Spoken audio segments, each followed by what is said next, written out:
नूर हक शम्अ इलाही को बुझा सकता है कौन, जिसका हामी खुदा ताला उसको मिटा सकता है कौन।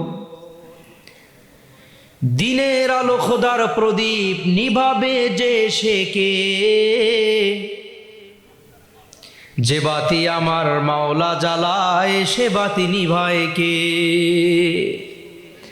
والعاجز من أتبع نفسه هواها وتمنى على الله صدق الله العلي العظيم وصدق رسوله النبي الكريم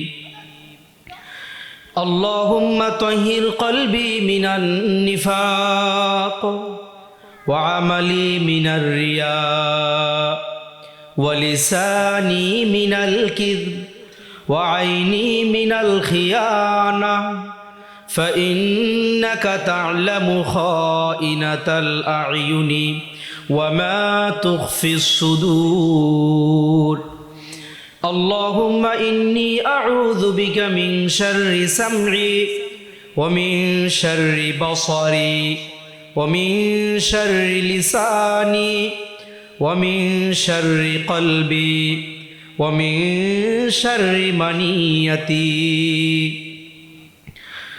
সকলে পড়ি আল্লাহুম্মা সাল্লি আলা সাইয়্যিদিনা ওয়া নাবিয়্যিনা ওয়া শাফিঈনা ওয়া হাবিবিনা ওয়া মাওলানা মুহাম্মদ সাল্লাল্লাহু আলাইহি ওয়া আলা আলিহি ওয়া আসহাবিহি ওয়া বারাকা ওয়া সাল্লাম আল্লাহুম্মা সাল্লি আলা সাইয়্যিদিনা ওয়া নাবিয়্যিনা وشفيعنا وحبيبنا ومولانا محمد صلى الله عليه وعلى آله وأصحابه وبارك وسلم আল্লাহ পাক রব্বুল আলামিনের দরবারে লক্ষ কোটি শুকর ও সুজুদ, যে মহান রব্বুল আলামিনের ফিতনা ফাসাদের জামানায় আমাদের কিছু মানুষকে আল্লাহ পাক যাচাই বাছাই করে কোরআনের এক মজলিসে আসার বসার তৌফিক দান করেছেন।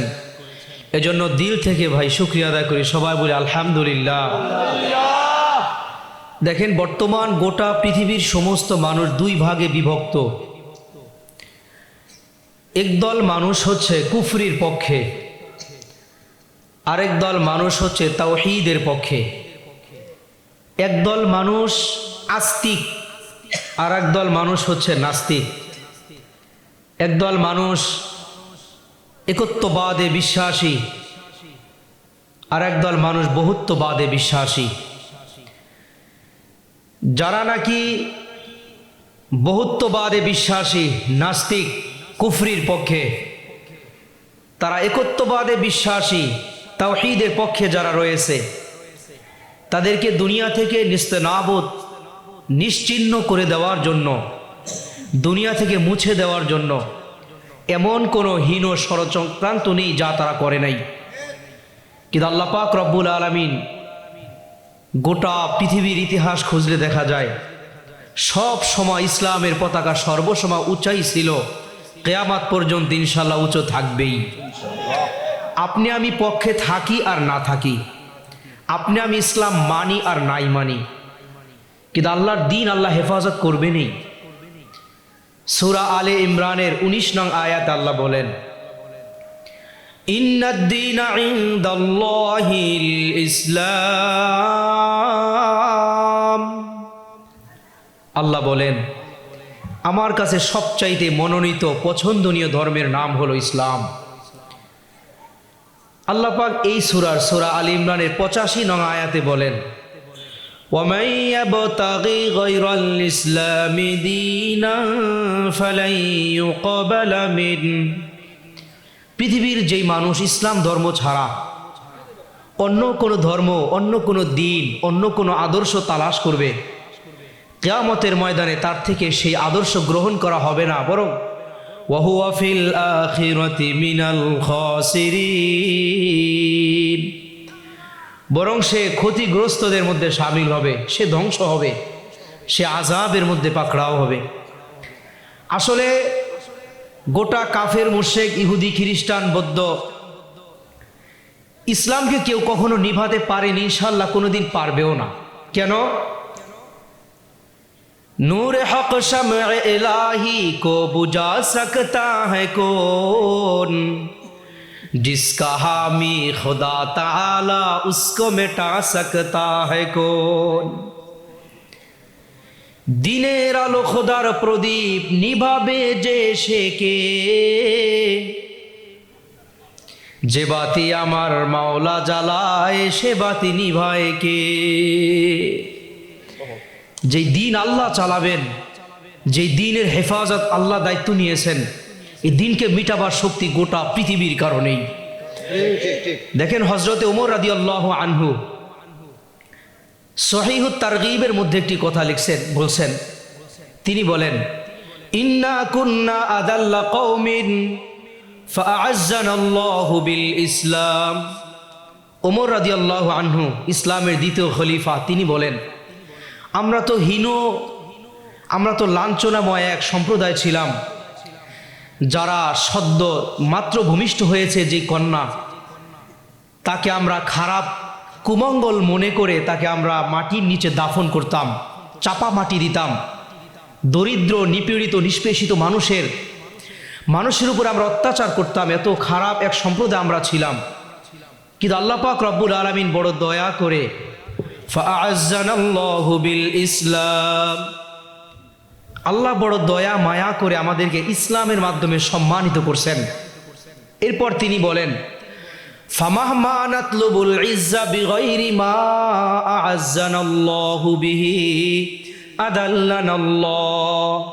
ওমর রাদিয়াল্লাহু আনহু বলেন, আল্লাহ যেই পথে আমাদের সম্মানিত করেছেন, সম্মান রাখছেন, ওই পথ ছাড়া অন্য যেই পথে আমরা সম্মান ইজ্জত তালাশ করব, যদি আমরা অন্য পথে তালাশ করি, ওমর রাদিয়াল্লাহু আনহু বলেন, আযাল্লানাল্লাহ, আল্লাহ রাগান্বিত হয়ে আমাদেরকে আবার লাঞ্ছিত করে দিবেন। আমরা বেশিরভাগ মানুষ ইসলামী আদর্শ ছাড়ার কারণেই আজকে মুসলমানদের উপরে রাজত্ব করে ইহুদি এবং খ্রিস্টানেরা। আপনি দেখেন মাত্র ইসরায়েলের গুটি কয়েক মানুষ সারা পৃথিবীর মুসলিমদেরকে আতঙ্কিত করছে। এর একটা কারণ হলো কি, ইসলাম ধর্ম চিরস্থায়ী ধর্ম, সত্য ধর্ম আমরা বিশ্বাস করি, ঠিক বিশ্বাস করি, কিন্তু আমরা মানার বেলা ইসলামকে আমরা গ্রহণই করতে চাই না। দেখেন চুল কাটার বিধান ইসলাম কিভাবে বলছে, কিন্তু আমি কাটি কিভাবে? আমি আমার চুলের পদ্ধতির মধ্যে ইসলামকে জায়গা দেই নাই। আমার দাড়ি কিভাবে রাখার কথা নবী বলছেন, সেইভাবে দাড়ি রাখি নাই। তার মানে দাড়ির মধ্যে আমি ইসলামকে জায়গা দেই নাই। পোশাক রাসূল করিম সাল্লাল্লাহু আলাইহি ওয়াসাল্লাম কি পোশাক কিভাবে পরতে বলছেন, পোশাক পরিহার করার কারণে আমরা পোশাকের মধ্যে ইসলামকে জায়গা দেই নাই। আদব আখলাকের ক্ষেত্রে, অর্থনীতির ক্ষেত্রে, অর্থ উপার্জনের ক্ষেত্রে ইসলাম কি বিধান আমাকে দিয়েছেন, কিন্তু আমি ইসলামের সেই বিধানটা আমি মানছি না।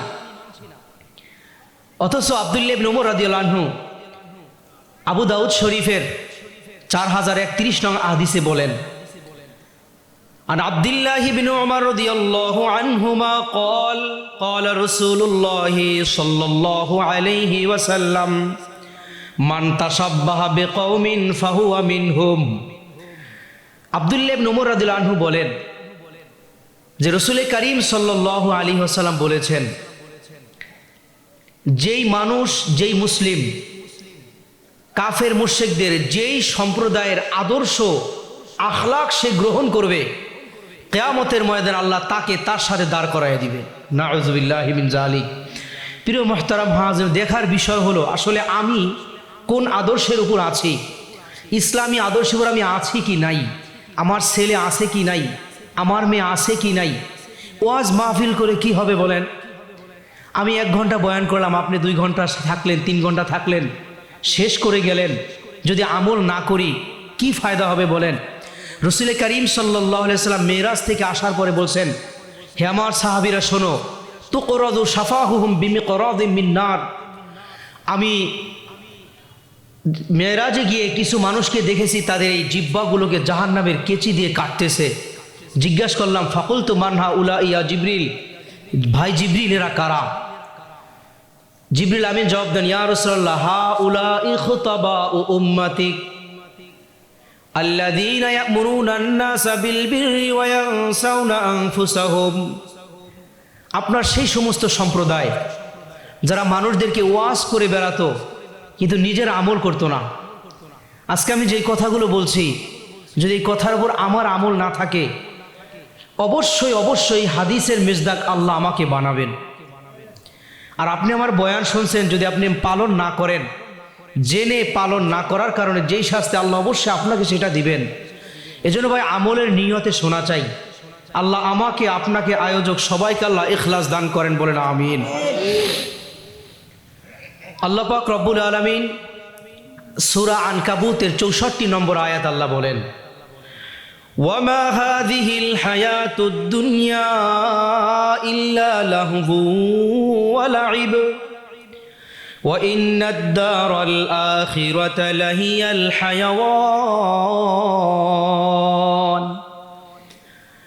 রব্বে কারীম বলেন, হে পৃথিবীর মানুষ, তোমরা শুনে নাও, গোটা পৃথিবীর যেই দুনিয়ার যেই জীবন আমি তোমাদেরকে দিয়েছি, ইল্লা লাহবু ওয়া লাইব, দুনিয়ার এই জীবনটা হলো একটা খেল তামাশার মতো। শিশু বাচ্চারা যেমন খেলাধুলা করে, হাড়ি পাতিল বানায়, অনেক কিছু রান্না বান্না করে, যখনই ক্ষুধা লাগে কিংবা মা তাকে ডাক দেয়, অমনি খেলার সমস্ত পাতিল হাড়ি সব ভেঙে চলে যায়। এজন্য মেরে মুহতারাম, আল্লাহ বলেন দুনিয়ার জীবন হলো ক্ষণস্থায়ী, আখিরাতের জীবন হলো চিরস্থায়ী। আমরা মৃত্যু থেকে অনেক পলায়ন করি, সুস্থতা লাভের জন্য দেশ থেকে বিদেশে গিয়ে চিকিৎসা করি, কিন্তু কোনোদিন মানুষ পৃথিবীতে বেঁচে থাকার মতো শক্তি দুনিয়ার কোনো মানুষের নাই। আল্লাহ পাক রব্বুল আলামিন বলেন, ইন্নাল মাউতাল্লাযী তাফিররুনা মিনহু ফাইন্নাহু মুলাকীকুম। তোমরা মৃত্যু থেকে পলায়ন করছো, অথচ শুনে নাও, মৃত্যু থেকে তোমাদের পলায়ন করার প্রয়োজন নাই, বরং মৃত্যু ঠিকই তোমাকে খুঁজে খুঁজে বের করবে। এজন্য ভাই মৃত্যুবরণ করতেই হবে। আল্লাহ বলেন, ওয়া ইন্নাদ দারাল আখিরাতা লাহিয়াল হায়াওয়ান। আখিরাতের জীবন ছিল লাহিয়াল হায়াওয়ান, আখিরাতের জীবনের শুরু আছে, কোনো শেষ নাই। এজন্য দুনিয়াটা হলো আমলের জায়গা। আল্লাহ পাক রব্বুল আলামিন বলেন, কিন্তু দুনিয়া অস্থায়ী, ক্ষণস্থায়ী, ধ্বংস হয়ে যাবে। এ কথা বান্দা তোমরা বিশ্বাস করো, জানো, কিন্তু এর পরেও বাল তুসিরুনাল হায়াতাদ দুনিয়া, জানা সত্ত্বেও তোমরা দুনিয়ার জীবনকে প্রাধান্য দিয়েছ।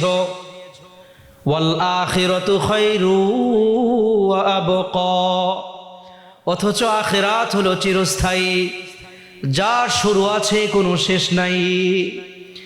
আমরা জেনে শুনের পর আমরা দুনিয়ার জীবনকে প্রাধান্য দেই। শুধু কি তাই, দুনিয়ার জীবনকে আমরা কেমন প্রাধান্য দিই দেখেন।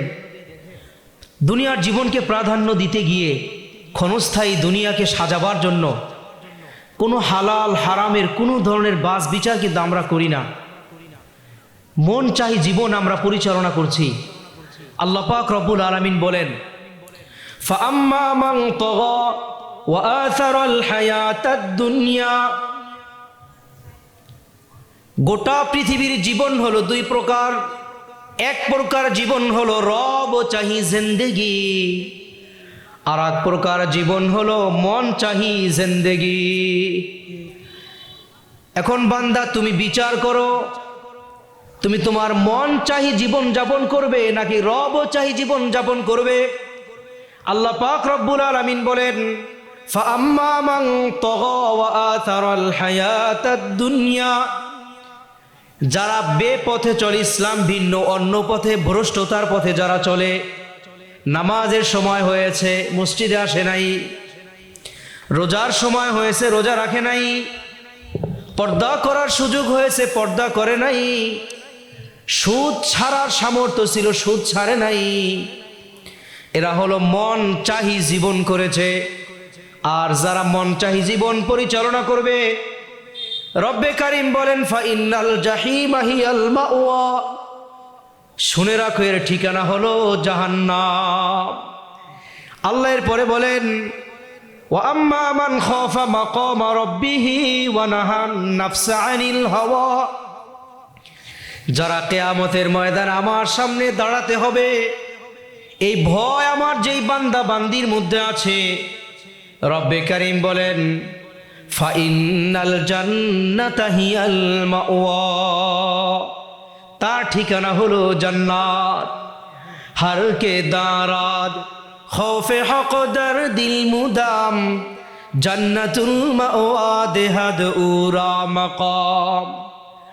যারা নাকি রব চাহি জীবন যাপন করবে, দুনিয়ার মধ্যে কোনো শীত গরমে তোয়াক্কা করে নাই, শীতের রাত্রে উঠেও তারা ফজরের নামাজ আদায় করেছে, স্ত্রী পুত্র সন্তান নিয়ে কষ্টে থেকেছে কিন্তু কখনো সুদে জড়ায় নাই, স্ত্রী পুত্রদেরকে নিয়ে অনেক কষ্ট সাধনা করেছে কিন্তু হারামের দিকে যায় নাই, অনেক কষ্ট করে জীবন যাপন করেছে, পর্দা ছাড়ে নাই, নিজের স্ত্রীর অনেক কষ্ট হয়েছে তবুও সে পর্দা ছাড়ে নাই।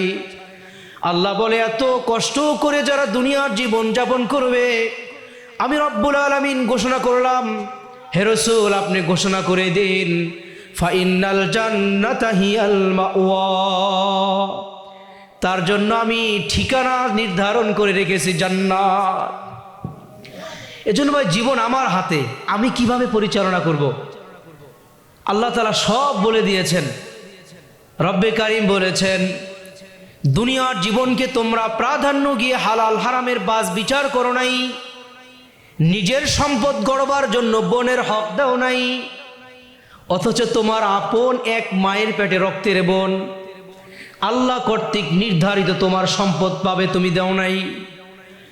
বড় ভাই বোকা শোকা সম্পদে ঠকিয়েছ, ছোট ভাই দুর্বল বিদায় তাকে সম্পদে বাবার হক পূর্ণ দেও নাই। হে মানুষ মনে রেখো আল্লাহ আমাকে আপনাকে পালন করার যোগ্যতা দান করেন, বলেন আমিন। রাসূল করিম সাল্লাল্লাহু আলাইহি ওয়াসাল্লাম একদিন সাহাবীদেরকে বলেন আতাদরুনা মানিল মুফলিস, হে আমার সাহাবীরা জানোনি আমার উম্মতের মধ্যে সবচাইতে গরিব দরিদ্র উম্মতকে? সাহাবীগণ বলেন ইয়া রাসূলুল্লাহ আল মুফলিসু ফিনা মাল্লা দিরহাম লাহু ওয়ালা মাতা। ইয়া রাসূলুল্লাহ সাল্লাল্লাহু আলাইহি ওয়াসাল্লাম, উম্মতে মুহাম্মাদের মধ্যে সবচেয়ে দরিদ্র মানুষ হলো সে যার ঘর নাই, বাড়ি নাই, টাকা নাই, পয়সা নাই। নবী বলেন না, তোমাদের এই উত্তর দেওয়াটা সঠিক নয়। নবী বলেন শোনো, আমার উম্মতের মধ্যে সবচেয়ে দরিদ্র হলো সে মাইয়াতি ইয়াউমাল কিয়ামাতি বিসালাতিন ওয়া সিয়ামিন ওয়া যাকাতিন, কিয়ামতের ময়দানে নামাজের পাহাড়, রোজার পাহাড়, সদকার পাহাড়, জিকিরের পাহাড়, কোরআন তেলাওয়াতের পাহাড় নিয়ে উঠবে, কিন্তু অপরদিকে ওয়ায়াতি কদ শাতামা হাদা ওয়া কাযাফা হাদা ওয়া আকালা মাল হাদা ওয়া সাফাকা দামা হাদা ওয়া দরাবা হাদা। একদিকে নেকির অনেক পাহাড় নিয়ে উঠেছে আর অপরদিকে কাউকে সে গালি দিয়েছে। আমরা চলতি পথে কত ভাইকে গালি দেই। রাসূল করিম সাল্লাল্লাহু আলাইহি ওয়াসাল্লাম বলেছেন সিবাবুল মুসলিমি ফুসুকুন ওয়া কিতালুহু কুফরুন, কোন মুসলিম ভাই বোনকে গালি দেওয়াটা হলো ফাসিকি, কবিরা গুনাহ। এজন্য মেরে মুহতারাম, যারা পিছের জীবনে গালিগালাজ করেছি নিজের হিসাব নিকাশ একটু মিলানো চাই, নিজের হিসাব নিকাশ একটু মিলানো চাই। বয়ান করলাম আমি, শুনলেন, আপনি চলে গেলাম, কিয়ামত পর্যন্ত বয়ান হবে, কোনো ফায়দা হবে না। নবী বলেন অনেক নেকির পাহাড় নিয়ে উঠেছে, অপরদিকে কাউকে সে গালি দিয়েছে, কারো নামে মিথ্যা অপবাদ দিয়েছে, কারো মাল সম্পদ সে অন্যায়ভাবে সে ভক্ষণ করেছে, কাউকে থাপ্পড় দিয়েছে, কারো সাথে দ্বন্দ্ব করে রক্তপাত ঘটাইছে। এই পাওনাদারগুলো কিয়ামতের ময়দানে দাঁড়িয়ে বলবে, মালিক, এই হাজী সাহেব, এই আলেম, এই মুরব্বী এত নেকের পাহাড় নিয়ে উঠেছে, দুনিয়াতে সে আমাকে গালি দিয়েছে, সে আমার মাল ঠিক মতো দেয় নাই, সে আমাকে অপবাদ দিয়েছে, আমাকে গায়ে হাত দিয়েছে, থাপ্পড় দিয়েছে। আল্লাহ পাক বলবেন, এর আমল থেকে, এই নেককার মানুষের আমল থেকে তার আমলে শুধু নেক দেওয়া শুরু করো।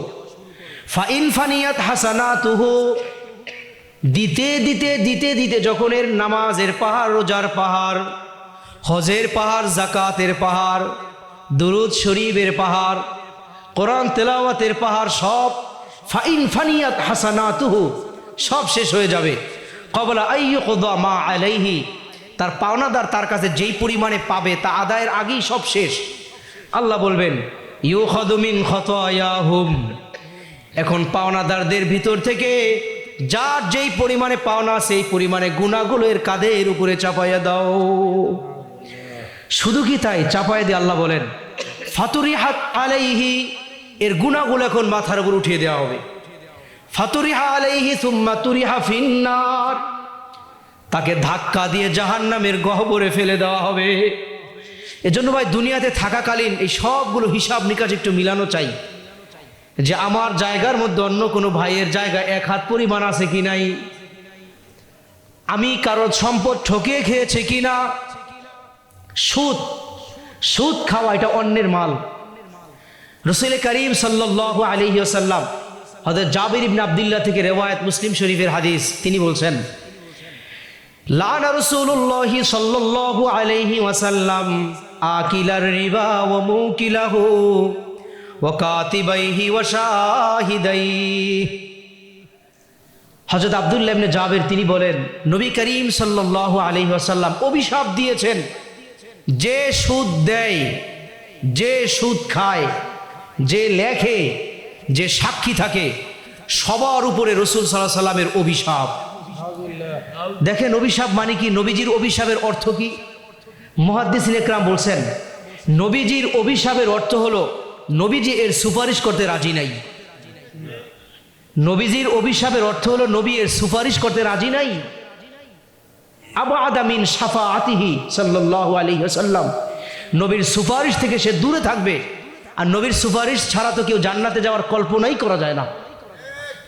এজন্য ভাই, সুদ, রাসূল করিম সাল্লাল্লাহু আলাইহি ওয়াসাল্লাম মিরাজ থেকে আসছেন, আসার পরে বলছেন, আতাইতু লাইলাতা উসরিয়া বি আলা কওমিন, মেরাজের রাত্রে আমি এমন এক সম্প্রদায়ের পাশ দিয়ে আসছিলাম, বুতুনুহুম কাল বুয়ুতি ফিহা আল হাইয়াত, তাদের পেটগুলো এক একটা ঘরের মতো, বড় বড় ঘরের মতো। ফিহা আল হাইয়াত, পেটের মধ্যে কোটি কোটি লক্ষ লক্ষ সাপ ছিল ভরা। তুরা মিন খারিজি বুতুনিহিম, বাহির থেকে তার ভিতরে, পেটের ভিতর অবস্থা দেখা যাচ্ছিল।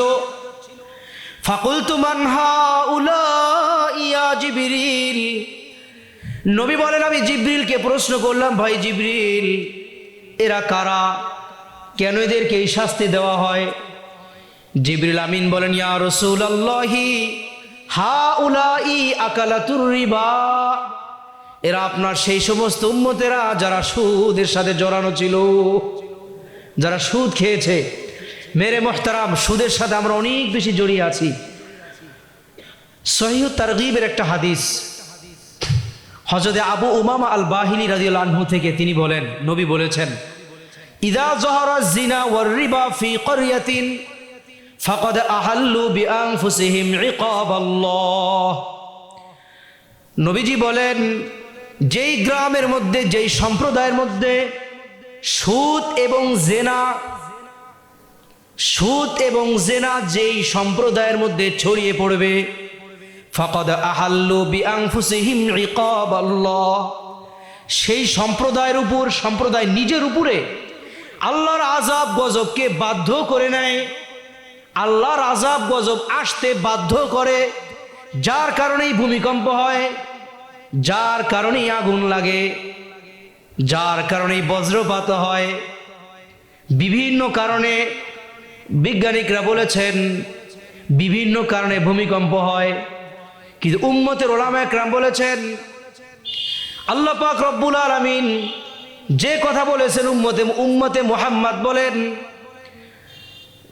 যহরাল ফাসাদু ফিল বাররি ওয়াল বাহরি বিমা কাসাবাত আইদিন নাস। পৃথিবী আপন গতিতে চলার জন্য, আপন গতিতে চলার সময় যেই ভূমিকম্প আসে, জলোচ্ছ্বাস হয়, ঝড় তুফান হয়, আল্লাহ নিজে সাক্ষী দেন এগুলো ওই থিওরি সেই থিওরি অনুযায়ী না, বরং এই সবগুলো হে মানুষ তোমাদের হাতের অপকর্মের কারণেই হয়ে থাকে। কোন সম্প্রদায় যদি আল্লাহ পাক সাক্ষী দেন ওয়ালাউ আন্না আহলাল কুরা আমানু ওয়াত্তাকাও লাফাতাহনা আলাইহিম বারাকাতিম মিনাস সামা। আল্লাহ বলেন কোন মানুষ, কোন সম্প্রদায়, কোন পরিবার পূর্ণাঙ্গ রূপে যদি তাকওয়া হাসিল করে, গুনাহ থেকে বেঁচে থাকে, আমি আল্লাহর পথের উপরে পূর্ণাঙ্গ চলে, নবী মুহাম্মদ সাল্লাল্লাহু আলাইহি ওয়াসাল্লামের আদর্শ মানে, আল্লাহ বলেন লাফাতাহনা আলাইহিম, আমি তাদের জন্য আসমানের রিজিকের সকল দরজাগুলো টাস টাস করে খুলে দিতাম। এত রিজিক দিতাম, এত রিজিক দিতাম, কোনো জিনিসের অভাব তাদের আমি রাখতাম না। মেরে মোহতারাম, দুনিয়ার জীবন তো শেষ হবে। হযরত আলী রাদিয়াল্লাহু আনহু তিনি বলেন ইন্নামা আখশা আলাইকুম মিন ইসনাতাইন, হে আমার সাথীরা, আমি দুটো জিনিসকে বড় ভয় পাই, আমি দুটো জিনিসকে বড় ভয় পাই। তিনি বলেন দুটো জিনিসের একটা হলো তুলুল আমাল, আর একটা হলো ওয়াত্তিবাউল হাওয়া। অনেক আশা, অনেক আশা, এই বাড়ি করব, এই গাড়ি করব, এই জায়গা করব, এই জমি করব, ইতালি যাব, অমুক রাষ্ট্রে যাব, তমুক রাষ্ট্রে যাব, অনেক কিছু গড়ব, এই আশা আশা আশা আশা। হযরত আলী রাদিয়াল্লাহু আনহু বলেন ফাইন্না তুলাল আমাল ইউনসিল আখিরাহ, এই আশা অনেক বড় হব, অনেক বাড়ি গাড়ি হবে, এই আশা মানুষকে আখিরাতকে ভুলাইয়া দেয়। আর ওয়াত্তিবাউল হাওয়া, আর মনে যা চায় তা করে, মন চাই জীবন করে যারা, মন চাই চলে, এই মন চাই যারা চলে তাদের ব্যাপারে হযরত আলী রাদিয়াল্লাহু আনহু বলেন ইয়াসুদ্দু আনিল হক, সত্য গ্রহণ করতে, এই মন চাই জীবন সত্য গ্রহণ করতে তাকে কোনো দিন দেয় না। মন চাই জীবন, এখানে যাব না সেখানে, এটা হবে না সেটা হবে, মন চাই জীবন। ভাই, মন চাই জীবন করার জন্য আমরা আসি নাই দুনিয়াতে, আমরা এসেছিলাম কষ্ট করার জন্যই। আলী রাদিয়াল্লাহু আনহু বলেন ফাইন্নাদ দুনিয়া কদ ইরতাহালাত মুকবিলাতান। আলী রাদিয়াল্লাহু আনহু বলেন হে আমার বন্ধুরা, তোমরা শোনো, দুনিয়া পিঠ দেখিয়ে বিদায় নিয়ে যাচ্ছে, ওয়াল আখিরাতু মুকবিলাতান, আর আখিরাত আমাদের দিকে এইভাবে বুক টান করে আসতেছে, সামন হয়ে আখিরাত আসতেছে। দুনিয়া বিদায় হয়ে যাচ্ছে, এই ঘর, এই বাড়ি, এই টাকা, এই জমি, দুনিয়াকে ধরতে চেষ্টা করি, দুনিয়া কোনো দিন ধরা দেয় নাই। যার টাকা আছে সেও সুখে নাই, যার টাকা নাই সেও শতভাগ সুখে নাই, যে সুস্থ আছে সেও শতভাগ সুখে নাই, যে অসুস্থ আছে সেও শতভাগ সুখে নাই। কখনো ঠান্ডা, কখনো গরম, কখনো সুস্থ, কখনো অসুস্থ, কখনো টাকা হাতে আছে, কখনো নাই। কবি সুখ হয় কবি দুঃখ হয়, यही का नाम दुनिया है। कभी सुख है कभी दुख है, यही का नाम दुनिया है। अभी क्या था अभी क्या है, यही दुनिया बदलती है। কখনো সুখ, কখনো দুঃখ, কখনো এই কখনো সেই, এগুলো সব মিলিয়ে এই দুনিয়া। আমরা যে সম্পদ গড়েছি, বোনের হক না দিয়ে যেই সম্পদ আমি গড়েছি, ভাইয়ের হক না দিয়ে যেই সম্পদ আমি গড়েছি, সুদ ঘুষকে যেই সম্পদ আমি গড়েছি, ভাই মনে রাখবেন এই সম্পদগুলোর মালিক আজ থেকে 100 বছর হওয়ার পরে কে হবে আপনার আমার কারোই জানা নাই। কিন্তু আপনি হারাম ভাবে গড়েছেন, আপনার জন্য তো হারাম, আপনার পরে যারা ব্যবহার করবে তাদের জন্য তো হালাল। কিন্তু আপনি তো হারাম ভাবে গড়েছেন, শাস্তি সব আপনার হবে। সুদ, ঘুষ, বেপর্দাগুলো সবগুলোর উপর ইসলামিক নিয়ম অনুযায়ী চলা চাই। এজন্য আমরা সব সময় একটা পথেই চলি, সবসময় আমরা ইসলাম মুসলিম পরিচয় দেই, কিন্তু আমাদের আখলাকের মধ্যে, আদর্শের মধ্যে অনেক জায়গায় ইসলাম নাই। কিন্তু মনে রাখবেন, দুনিয়া পালানোর জায়গা, দুনিয়া পালিয়ে থাকা যায়, কিন্তু আল্লাহর হাবিব বলছেন আর দুনিয়া মাজরাআতুল আখিরাহ, দুনিয়াটা হচ্ছিল আখিরাতের বাজার। নেক আমল তুমি কি করেছো সেটার হিসাব হবে, আল্লাহর সামনে দাঁড়াতে হবেই হবে। সূরা মারিয়ামে আল্লাহ পাক 93 নম্বর আয়াতে বলেন, ইন কুল্লু মান ফিস সামাওয়াতি ওয়াল আরদ ইল্লা আতির রহমানি আবদা। আল্লাহ বলে দুনিয়ার মধ্যে যা কিছু আছে, মানুষ জিন সহ যত প্রাণী কুল আছে, কিয়ামতের ময়দান অবশ্যই আমার সামনে বান্দা হিসেবে তার দাঁড়ানো লাগবে। লাকাদ আহসাহুম ওয়া আদ্দাহুম আদ্দা, আমি তাদেরকে বেষ্টন করে রেখেছি, গুনে গুনে রেখেছি। ওয়া কুল্লুহুম আতিহি ইয়াউমাল কিয়ামাতি ফারদা। রব্বে কারীম বলেন, প্রত্যেকটা মানুষ কিয়ামতের ময়দানে আমার আদালতে একজন একজন একজন করে হাজির হবে। তুমি বান্দা একা আসবে, তোমার সাথে কেউ থাকবে না। ইয়াউমা ইয়াফিরুল মারউ মিন আখিহি ওয়া উম্মিহি ওয়া আবি ওয়া সাহিবাতিহি ওয়া বানি। তোমার মাও সাথে থাকবে না, বাবাও নাই, বন্ধুও নাই, ভাই নাই, কেউ নাই, তুমি শুধু একা। ওয়া কুল্লুহুম আতিহি ইয়াউমাল কিয়ামাতি ফারদা। কিয়ামতের ময়দান আমার সামনে তুমি একা আসবে, একা তোমার হিসাব হবে। হিসাব নিকাশ না মিলিয়ে বুখারীর মধ্যে হযরত ওমর রাদিয়াল্লাহু আনহু বলেছেন, হাসিবু ক্বাবলা আন তুহাসাবু। হে দুনিয়ার মানুষ, তোমরা হিসাব নিকাশ মিলিয়ে আমার হিসাব নিকাশ মিলাও হিসাব নেওয়ার আগে। এজন্য মাঝে মাঝে একটু হিসাব করা চাই, যাকে বলা হয় মুহাসাবাতুন নাফস। পীর মুরিদির লাইনের একটা শব্দ, মুহাসাবাতুন নাফস। নিজেকে একটু হিসাব মিলানো, আমার মধ্যে আমার পেটে সুদ ঢুকছে কিনা, আমার মধ্যে অন্যের মাল ঢুকছে কিনা, আমার চোখের মাধ্যমে গুনাহ হচ্ছে কিনা। রাসূল কারীম সাল্লাল্লাহু আলাইহি ওয়াসাল্লাম তবরানী শরীফে বলেছেন, মান নাযারা ইলা মাহাসিনি ইমরাতিন ফাগাদ্দা তরফাহু ফি আউয়ালি নাযরাতিন। হঠাৎ যদি কোনো সুন্দরী মেয়ের দিকে কারো দৃষ্টি পড়ে যায়, অথবা কোনো মেয়ে লোকের দৃষ্টি যদি কোনো পুরুষের দিকে পড়ে যায়, সাথে সাথে ফাগাদ্দা তরফাহু ফি আউয়ালি নাযরাতিন, নজর পড়ার সাথে সাথে নজরকে নিচে নামাইছে, হেফাজত করেছে। নবী বলেন, রাযাকাহুল্লাহু ইবাদাতান ইয়াজিদু হালাওয়াতাহা ফি কলবিহি। নজর হেফাজত করার কারণে তার মন চাই জীবনটাকে একটু কষ্ট লাগছে না, আমি দেখতাম, দেখতে পারি নাই, এই যে সামান্য একটু ব্যথা যে লেগেছে, এই ব্যথার কারণে রব্বে কারীম বলেন, রাসূল কারীম সাল্লাল্লাহু আলাইহি ওয়াসাল্লাম বলেন, রাযাকাহুল্লাহু ইবাদাতান ইয়াজিদু হালাওয়াতাহা ফি কলবিহি। এই ব্যথার কারণে আল্লাহ পাক রব্বুল আলামিন তাকে এমন এক নিয়ামত দান করবেন যে সে নামাজে খারাবে আনন্দ লাভ করবে, জিকির করবে আনন্দ পাবে, কোরআন তেলাওয়াত করবে আনন্দ পাবে, দরুদ শরীফ পড়বে আনন্দ পাবে, সব দিকে শান্তি আর শান্তি, ঈমানি স্বাচ্ছ অনুভব করবে। এজন্য ভাই, দুনিয়ার জীবন থাকবে না।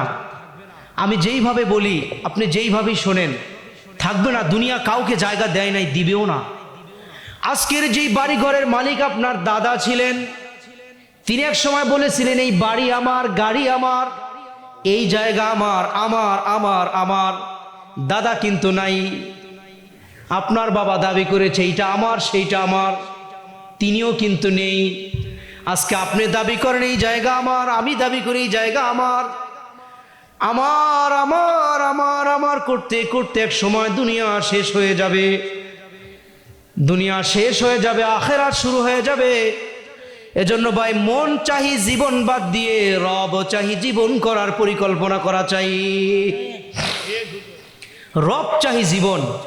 আল্লাহ যেইভাবে বলেছেন, আমার কথা কথা নয়, মালিক তোমার কথাই কথা, আমার কথা কথা নয়, মালিক তোমার কথাই কথা। আমার দেখা দেখা নয় মালিক, তোমার দেখাই দেখা। তোমার মন যেইভাবে চায়, যেইভাবে নির্দেশনা দিয়েছো, আমি সেইভাবে চলার জন্য চেষ্টা সাধনা করব। যদি আমরা এইভাবে চেষ্টা সাধনা করতে থাকি, সাধনার উপরে থাকতেই থাকি, আল্লাহ পাক রব্বুল আলামিন মাহরুম করবেন। আল্লাহ তো বলেছেন, ও আম্মা মান খাফা মাকামা রাব্বিহি, দুনিয়ার যেই সমস্ত মানুষ কিয়ামতের ময়দানে আমার আদালতে দাঁড়ানোকে ভয় করে যারা, এই ভয় করে ওয়ানাহান নাফসা আনিল হাওয়া, নিজেকে গুনাহ থেকে বাঁচিয়ে রাখে, নিজেকে সকল প্রকার গুনাহ থেকে বাঁচিয়ে রাখে। আল্লাহ নিজে বলেন, ফাইন্নাল জান্নাতা হিয়াল মাওয়া, তার ঠিকানা অবশ্যই হবে জান্নাত। এজন্য ভাই রব চাহি জীবন করা চাই, রব চাহি জীবন। রাসূল করিম সাল্লাল্লাহু আলাইহি ওয়াসাল্লাম যেই কথা যেইভাবে বলেছেন, সেইভাবে পদ্ধতি, ওই পদ্ধতির উপরে চলার নামই হলো রব চাহি জীবন। ভাই মন চাই আর চুল কাটিয়েন না, দুনিয়ার জীবন স্থায়ী না। মন যেইভাবে চায় সেভাবে স্ত্রী সন্তানদেরকে চালাইয়েন না, এটা কোনো লাভ নাই, ধ্বংসের কারণ।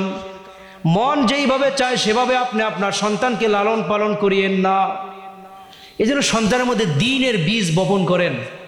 অনেকে বলে, হুজুর সন্তান তো বিবাহের পরে ভাত দেয় না, খরচাদি দেয় না। আপনি যদি আপনার সন্তানের মধ্যে সেই বীজ বপন করতেন, আপনার সন্তান একটা খেজুর খেলো অর্ধেক দিয়ে খেত। শুরুতে বাচ্চার মধ্যে সেই দ্বীনের বুঝ না দেওয়ার কারণে বাচ্চা বড় হয়ে আপনাকে ওই রকম খরচা দিয়েও দেয় না। হ্যাঁ, বাচ্চা যদি অভাবে থাকে ভিন্ন কথা, যে যেই টাকা ইনকাম করে তারই হয় না, সেটা ভিন্ন বিষয়। তার সামর্থ্যে নাই, কি করবে সে। আর একটা গুনাহের কাজ আমরা খুব বেশি সমাজে করি, গীবত করে খুব বেড়ায় গীবত। রাসূল করিম সাল্লাল্লাহু আলাইহি ওয়াসাল্লামের কাছে এক সাহাবী প্রশ্ন করছেন, মাল গীবা ইয়া রাসূলুল্লাহ, গীবত কি জিনিস? নবী বলেন, যিকরুকা আখাকা বিমা ইয়াকরাহু, গীবত হলো সেই জিনিস তুমি এমন কোন আলোচনা তোমার ভাইয়ের নামে করেছো যেই আলোচনা সে শুনলে বড় কষ্ট পেত। ঠিক আছে, যে আলোচনা শুনলে ওই ভাই কষ্ট পেত, মানে এমন গীবত বলা হয় সোজা কথা কাকে? কোনো ভাইয়ের নামে এমন কিছু বলে বেড়ানো যেই দোষটা তার মধ্যে আছে, ওই ভাইয়ের মধ্যে এই দোষটা আছে, এই দোষ আছে এমন জিনিস এমন ব্যক্তিদের কাছে বলা গীবত, যাদের কাছে বললে কোনো সমাধান নাই। হ্যাঁ, যার কাছে বললে সমাধান আছে তার কাছে বলা কোনো গীবত হয় না। যেমন আদালতে গিয়ে বলি, অমুকে আমার জায়গা দখল করছে, এটা কি হবে না? গীবত হবে না। অমুকে আমাকে হত্যার হুকুম দিয়েছে, হত্যা করতে চাই, এটা কাউকে বলে গীবত হবে না। সমাধানের জন্য কাউকে বললে সেটা গীবত হয় না। সরকার যদি দেশের বিরুদ্ধে যায়, দেশের সম্পদ লুট করে খায়, জনগণকে সচেতন করে সরকারের বিরুদ্ধে দাঁড় করানো, এটা গীবত হয় না, এটাও গীবত না। এজন্য গীবত কি জিনিস বোঝা দরকার।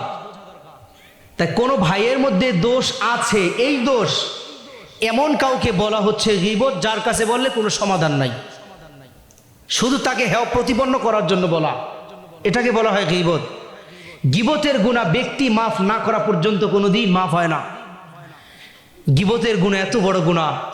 আর যদি ভাইয়ের মধ্যে এই দোষটা না থাকে আর আমি বলে বেড়াই, সেটা হবে অপবাদ।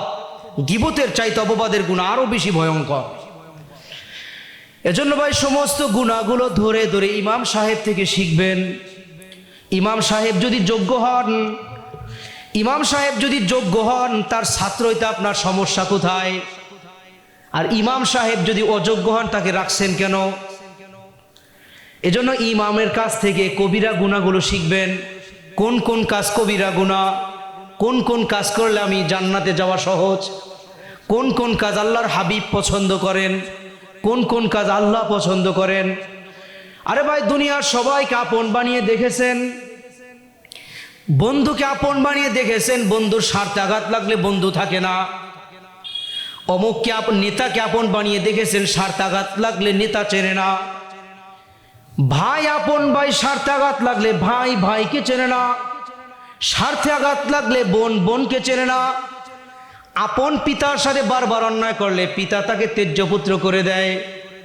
একটা বার কি চিন্তা করেছেন, যে মালিক আমাকে দুনিয়াতে এনেছেন, রিজিক দিয়েছেন, সুস্থ রেখেছেন, দুটো চক্ষু আল্লাহ দান করেছেন। আল্লাহ চাইলে অন্ধ বানাতে পারতেন, আল্লাহ চাইলে তো আমাকে লুলা বানাতে পারতেন, আল্লাহ চাইলে তো আমাকে বোবা বানাতে পারতেন। অনেক মানুষ দুনিয়াতে হাঁটা চলা করে লুলা, অনেক মানুষ দুনিয়াতে হাঁটা চলা করে দেখবেন দুটো চক্ষু নাই।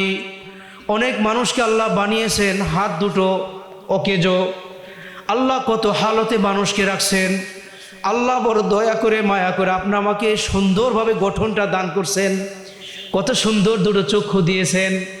আল্লাহ ভালোবেসে দুটো হাত দিয়েছেন, আল্লাহ ভালোবেসে দুটো পা দিয়েছেন। আল্লাহ তো রিজিক অন্বেষণের সুযোগও দিচ্ছেন। কেন ভাই, কেন ভাই তুমি সুদের মধ্যে লিপ্ত হও? এত টাকা তুমি করবা কি? কাফনের যে পকেট নাই। এত বাড়ি গাড়ি তুমি কার জন্য গড়ো? মা ইনদাকুম ইয়ানফাদু মা ইনদাল্লাহি বাক। মালিক বলেন তোমার এই কামাইয়ের ঘর বাড়ি দালান কোঠা ব্যাংক ব্যালেন্স এ সবগুলো ইয়ানফাদু, সব ধ্বংস হয়ে যাবে। এগুলো কিছুই থাকবে না। এমন ঝালঝালা কিয়ামতের ময়দানে শুরু হবে, এমন এক ভূমিকম্প শুরু হবে, যেই ভূমিকম্পের কারণে গোটা দুনিয়া তুলার মতো হয়ে উঠতে থাকবে। তোমার সেদিন বাড়ি গাড়ি সবগুলো ইয়ানফাদু, সব ধ্বংস হয়ে যাবে। ওয়ামা ইনদাল্লাহি বাক। শুধু একমাত্র আমার কাছে তুমি যে আমলগুলো জমা রেখেছো, কিয়ামতের ময়দানে আমলগুলো আমি ইন্নাল্লাহা লা ইউযিউ আজরাল মুহসিনিন, এই আমলগুলো আমি হেফাজত করে তোমার আখিরাতের পুঁজি হিসাবে তোমাকে দিব। এজন্য আল্লাহ পাক রব্বুল আলামিন আমাকে আপনাকে সবাইকে দ্বীনের উপর অটল অবিচল থেকে আল্লাহ পাক আমাদের দুনিয়ার জীবন অতিবাহিত করার তৌফিক দান করেন। আল্লাহ আমাকে আপনাকে সবাইকে আমল করার তৌফিক দান করেন। সুবহানাকাল্লাহুম্মা বিহামদিকা আশহাদু আল্লা ইলাহা